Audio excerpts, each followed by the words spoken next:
दोपहर के 2 बज रहे थे। वह नहाई धोई, अपना बैग तैयार करा और अपनी अलमारी की तरफ चेक लेने के लिए मुड़ी तो देखा चेक वहाँ पर नहीं है। यह देखकर वह हड़बड़ा गई। खुद को समझाने लगी कि नहीं नहीं, मैंने रात में यहीं कहीं रख दिया होगा। उसने सब तरफ देखा पर उसे चेक कहीं भी नहीं मिल पा रहा था। वह पागलों की तरह इधर उधर चेक को ढूंढने लगी। अलमारी में से कपड़े निकाल कर फेंक दिए, बेड पर से गद्दे उतार कर फेंक दिए, तकिए से रुई निकाल कर फेंक दी गई, पर किसी भी कोने में उस चेक का पता नहीं था। वह अपना सर पकड़कर ज़ोर ज़ोर से चिल्ला चिल्ला कर रोने लगी। अब उसे अपनी गलती पर पछतावा हो रहा था कि जब यह सामान चोरी हुआ था कोई शायद उसके पीछे लगा हुआ था, पर उसने इस बात पर ज़्यादा ध्यान नहीं दिया। हो न हो चोर वही है। वह सीधा पुलिस स्टेशन गई। पुलिस ने रिपोर्ट दर्ज कर ली थी और चोर का पता लगाने के लिए कह दिया। तारा बार बार पुलिस थाने के चक्कर लगाती, पर चोर का कहीं भी पता नहीं चल सका था। इधर उसने पुराने नौकरों को बुलाकर पूरी हवेली छान मारी, पर चेक हवेली में नहीं मिला। वह आज फिर से थाने गई, पर फिर वही मायूसी, न चोर का पता था। वापस लौटकर आई तो देखा हवेली के दरवाजे पर ताला पड़ा है और 2 दरबारी दरवाजे पर खड़े हैं। उसने गुस्से में आंखें लाल करते हुए चीख कर पूछा, ये किसकी हरकत है? यहाँ ताला किसकी इजाज़त से डाला गया है? दरबारियों ने कहा कि यहाँ के मालिक के आदेश हैं। वैसे भी कागज़ों के मुताबिक अगले ही दिन तारा को ये हवेली खाली करनी थी, तो आज 4-5 दिन बाद तो हवेली का नया मालिक यहाँ आ चुका था। यह सुनकर तारा पागल सी हो गई। उसने अपने बाल नोच डाले, चीखने लगी, चिल्लाने लगी। दरबारी चुपचाप खड़े देखते रहे। वह कुछ न बोल सके। उसने एक पत्थर उठाया और ताले को तोड़ने लगी। ताला बहुत बड़ा और मजबूत था। वह उन पत्थरों से टूटने वाला नहीं था। अब तारा को एहसास हुआ कि उसने तो अपना सब कुछ लुटा दिया है। उसके साथ क्या हो रहा था वह समझ नहीं पा रही थी। वह चीख कर रोने लगी और वह हवेली के बाहर बैठ गई। उसने अपनी सारी दौलत शराब और जुए में उड़ा दी थी। हवेली बेच दी तो चेक चोरी हो गया। अपनों को खो दिया था। न उसके माता पिता उसका मुंह देखना चाहते थे और न उसका शौहर। जो भी उसका बैंक बैलेंस था उसने इतना खर्च किया कि वहाँ कुछ भी नहीं था। उसके पास कोई ऐसा आसरा नहीं था जहाँ जाकर वह अपना सर छुपाती। उसके पास कोई ऐसा सहारा नहीं बचा था जिसका हाथ वह थाम सकती। वह घुटनों पर सर रखकर रोए जा रही थी। वह फिर उठी। उसने दरबारियों से कहा कि अपने मालिक को फ़ोन करो, पर उन्होंने मना कर दिया क्योंकि ये सभी तारा की आदत को पहचान चुके थे। इसलिए अब नौकर चाकर भी उसकी आंखें दिखाने लगे थे। पर अब तारा ने उनके सामने हाथ जोड़ लिए और बोली, कृपा करके अपने मालिक को फ़ोन करो और उन्हें यहाँ बुलाओ। दरबारियों ने अपने मालिक को फ़ोन लगाया और उन्हें पूरी घटना के बारे में बताया। तभी पीछे से एक ब्लैक चमचमाती हुई फरारी आकर रुकी। कार के अंदर बैठे शख्स को तारा पहचान नहीं पा रही थी। तभी कार का दरवाज़ा खुला। हाई फाई ग्लास पहने वाइट सूट में जो शख्स कार से उतरा, तारा उसे देखती की देखती रह गई। तारा का बदन थर थर काँप रहा था। उसे लग रहा था कि उसका दिल फट जाएगा। जो गुनाह उसने किया शायद उसकी सज़ा मिलने वाली है। कार से उतरने वाला और कोई नहीं, उसका अपना शौहर फैसल शाह था। वह तारा को देखते हुए आगे बढ़ गया। उसने हवेली का ताला खोला। तारा का शरीर जैसे किसी ने बर्फ़ से जमा दिया हो।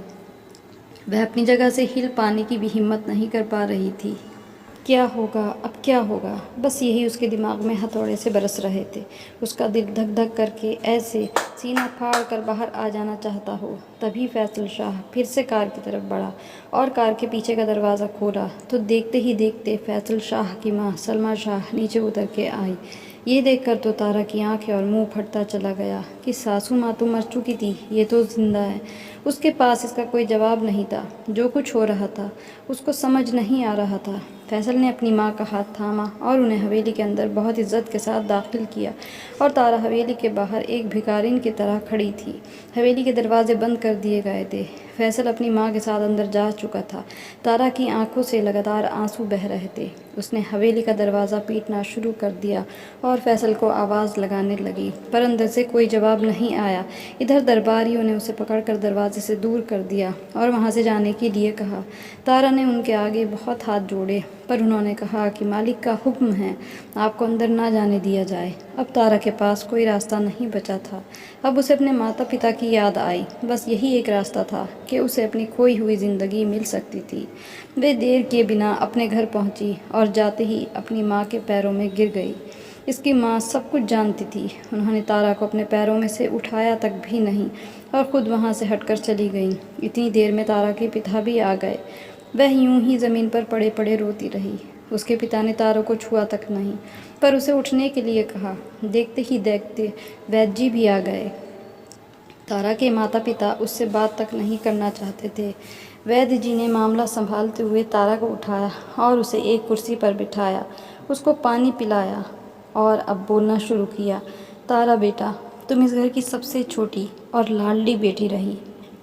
मेरा दोस्त रशीद और मैं बचपन से एक गरीब परिवार से थे, पर जब हम बड़े हुए तो हमने खूब मेहनत की और इतना कमाने लगे कि हमारे घर का खर्च आराम से चलने लगा, और यही घर हमारे लिए किसी हवेली से कम नहीं था। इंसान जितना चाहे अपने लालच को बढ़ा ले, हराम का फल इंसान को ले डूबता है। मेरे दोस्त रशीद ने कभी इस बात का मलाल नहीं किया कि उसके कोई बेटा होता। उसने तुम तीनों बेटियों को हमेशा बेटों की तरह मान दिया, और तुम सबसे छोटी थी, इसलिए तुम इस घर की सबसे ज़्यादा लाडली रही। वह खुद भूखा रहता, पर तुम सबके लिए सब कुछ लाता। उसे मालूम था कि तुम्हें बहुत दौलत की चाह है, इसलिए उसने तुम्हारे लिए ऐसा घराना ढूंढा कि जहाँ तुम्हें किसी चीज़ की कोई कमी ना हो। पर तुमने क्या किया? तुमने तो हद ही पार कर दी। यह सुनकर तारा बहुत ज़ोर ज़ोर से रोने लगी। उसने कहा, चाचा जी, मुझे माफ़ कर दीजिए, मुझसे बहुत बड़ा गुनाह हो गया है। आप ही बताइए, मेरे गुनाह का हर्जाना क्या होगा? मेरे माता पिता मुझे कैसे माफ़ करेंगे? वैद्य जी बोले, ये तो तुम्हारे माता पिता हैं, आज नहीं कल तुम्हें माफ़ ही कर देंगे, पर तुम्हें अपनी सास और अपने शौहर से माफ़ी मांगनी होगी। तुम जाओ और जाकर उन्हें सब कुछ सच सच कह दो। उन्होंने तुम्हें माफ़ कर दिया तो बहुत अच्छी बात होगी। तारा को बहुत घबराहट हो रही थी, पर उसको लगने लगा था कि जो भी कुछ उसने किया है उसे सज़ा मिलनी ज़रूर चाहिए। वह सीधी हवेली पहुंची। अब की बार दरबारियों ने उसके लिए दरवाज़ा खोल दिया था। वह अंदर गई और सीधी जाकर अपनी सास के पैरों में गिर गई। तारा की सास ने उसे उठाया और कहा, मुझे मालूम है तुम क्या कहने आई हो, मुझे सब कुछ पता है तारा।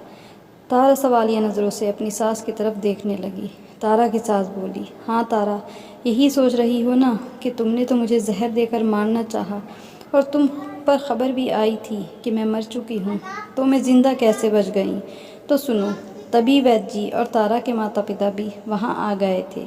तारा की सास ने वैद्य जी को पूरी कहानी बताने के लिए कहा। वैद्य जी बोले, बेटा, जब तुमने अपने माता पिता से ऐसी ज़िद की कि तुम ससुराल नहीं आओगी क्योंकि तुम्हें अपनी सास को किसी भी तरह रास्ते से हटाना था, और तुम्हारी आंखों पर दौलत की पट्टी बन गई थी, ऐसे में तुम्हारे माता पिता, जिनके लिए उनकी इज्जत ही सब कुछ थी, वह बहुत घबरा गए, और फिर उन्होंने मुझसे ये सब बताया। तो हम सब ने ही मिलकर ये योजना बनाई कि तुम्हें एहसास दिलाने का बस यही एक तरीका है। तारा रोती हुई वैद्य जी की तरफ देख रही थी। फिर वह बोली, पर वह जहर जो आपने मुझे दिया था? उस पर वैद्य जी मुस्कुराए, बोले, बेटा, वह कोई जहर नहीं था, वह तो चूरन की पुड़िया थी जिसे तुम जहर समझ बैठी थी। अब इस खेल में हमने तुम्हारी सास और तुम्हारे शौहर को भी शामिल करना ज़रूरी समझा था। इनकी जगह कोई और होता तो वह तुम्हें और हमें मिलकर पुलिस के हवाले कर देता, पर इन्होंने मामले की गंभीरता को समझते हुए पूरी तरह हमारा साथ दिया। तुम्हें सही रास्ते पर लाने का और कोई तरीका नहीं था। वह चोरी, वह चेक का गायब होना, सब कुछ इसी योजना का एक हिस्सा था। ये कहकर वैद्य जी चुप हो गए। सलमा शाह एक बहुत नेक और सुलझी हुई औरत थी। वह समझ चुकी थी कि अब तारा को सच्चे दिल से अपनी गलती का पछतावा है। उन्होंने अपने बेटे फैसल को भी तारा को माफ़ करने के लिए कहा। तब फैसल शाह मुस्कुराए और बोले, इंसान लालची हो जाता है, पर इतना भी ना हो कि किसी की जान का दुश्मन ही बन जाए। इन्होंने जो गलती की सो की, पर हम अब कोई गलती नहीं करेंगे। ये कहकर फैसल शाह ने कुछ कागज़ तारा के आगे कर दिए, जिसके साथ एक ब्लैंक चेक भी था जिस पर फैसल शाह के साइन हुए थे। वह कागज़ तारा को पकड़ाते हुए बोले, तारा, ये लो ब्लैंक चेक, इस पर जितनी रकम चाहे लिख दो, सब तुम्हारे नाम हो जाएगी। और ये दूसरे पेपर तलाक के हैं। अब तुम्हारी इस घर में कोई जगह नहीं। जो तुमने किया है उसे माफ़ तो किया जा सकता है, पर उसका दोबारा मौका नहीं दिया जा सकता। मैं तो पहले भी शादी के लिए तैयार नहीं था। मेरी दौलत सिर्फ मेरी माँ है, पर अपनी माँ की खातिर मैंने ये शादी की थी, पर तुम ही मेरी माँ की दुश्मन बन गई। न जाने फिर कब तुम्हारी आंखों पर दौलत की पट्टी बन जाए या कोई और नशा तुम पर चढ़ जाए। इसलिए मैं अपनी माँ को किसी जोखिम में नहीं डाल सकता, और जो भी कुछ है वह सब कुछ मेरी माँ का है। आंसू बहाते हुए तारा ने वह चेक फाड़ डाला और वह कागज़ भी फाड़ कर फैसल के कदमों में गिर गई। वह रोती रही, बिलखती रही, पर फैसल वहाँ से जा चुका था। तारा के माता पिता चुपचाप खड़े थे। तारा की सज़ा थी जो उसे मिलनी ज़रूरी थी, उसके बर्ताव के लिए। माँ बाप उसके साथ ले गए। सलमा शाह ने फैसल को समझाया कि वह तारा को वापस ले आए, पर अब की बार फैसल शाह ने अपनी माँ की एक न मानी। कुछ महीनों के बाद फैसल शाह की माँ सच में दुनिया को छोड़कर चली गई। अब फैसल इस दुनिया में बिल्कुल तन्हा थे। वह भी हिंदुस्तान छोड़कर अमेरिका चले गए। उनका मन तो था नहीं, पर फिर भी अपनी माँ की निशानी के तौर पर अपनी हवेली तो उन्होंने बचाए रखा। कुछ महीनों बाद आते और हवेली में रंग रोगन कराते और फिर चले जाते। इसी तरह कुछ साल गुजर गए। अब फैसल बीमार रहने लगे थे। आखिर तन्हाई किसे रास आती है। कहीं न कहीं उनके दिल के कोने से एक आवाज़ आती कि काश मेरी बीवी मेरे साथ होती, तो आज इस उम्र में इतना बेबस और अकेला खुद को ना महसूस करता।